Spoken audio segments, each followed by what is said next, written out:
ल हेर्नु साथीहरु, इजरायलमा पनि काग हुन्छ है। कागको कलर पनि सेम हुन्छ। अनि त्यसपछि चाहिँ म यहाँ पानी सधैँ राख्दिने गर्छु यसमा चाहिँ। यसले चाहिँ कहाँबाट चाहिँ ब्रेडहरु ल्याउँदो रहेछ, सुक्खा ब्रेड।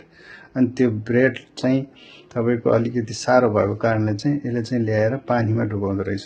पानीमा डुबाएपछि चाहिँ उसले सफ्ट भएपछि चाहिँ त्यसपछि खाँदो रहेछ। यसलाई यति थाहा छ कि यहाँ पानी हुन्छ भनेर, यहाँ पानी राखेको हुन्छ भनेर। अनि प्राय सधैँ यो काग चाहिँ यहाँ आउने गर्छ। काग मात्रै हैन, अरु चराहरु पनि आउँछन्। सानो चराहरु आउँदो रहेछ, नुहाउँदो रहेछ पानी खानी। अनि यहाँको चराहरु, कागहरु तपाईको डराउने रहन्छ। यहाँको मान्छेले चाहिँ हान्नी हैन, चटारोहरु हान्नी अनि ढुङ्गाहरु फाल्नी त्यस्तो केही पनि गर्दैन। त्यो कारणले चाहिँ यहाँको पन्छीहरु नडराउने के, जस्तो बिरालोहरु पनि नडराउने, पन्छी पनि नडराउने। मेरो छेउमै छ, तब पनि यो चाहिँ काग आएर चाहिँ पानी पिएर आएको छ हेर्नु है। डराउँदैन यिनीहरु त्यति।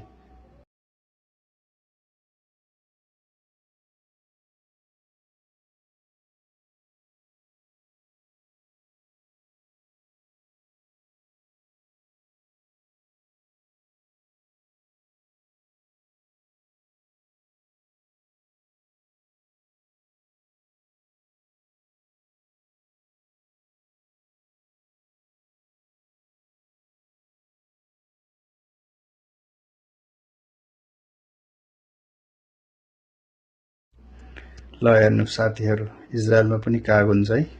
कागको कलर पनि सेम हुन्छ।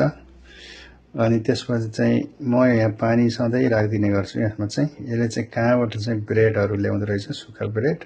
अनि त्यो ब्रेड चाहिँ तपाईको अलिकति सारो भएको कारणले चाहिँ यसले चाहिँ ल्याएर पानीमा डुबाउँदो रहेछ। पानीमा डुबाएपछि चाहिँ उसले सफ्ट भएपछि चाहिँ त्यसपछि खाँदो रहेछ। यसलाई यति थाहा छ कि यहाँ पानी हुन्छ भनेर, यहाँ पानी राखेको हुन्छ भनेर। अनि प्राय सधैँ यो काग चाहिँ यहाँ आउने गर्छ। काग मात्रै हैन, अरु चराहरु पनि आउँछन्। सानो चराहरु आउँदो रहेछ, नुहाउँदो रहेछ पानी खानी।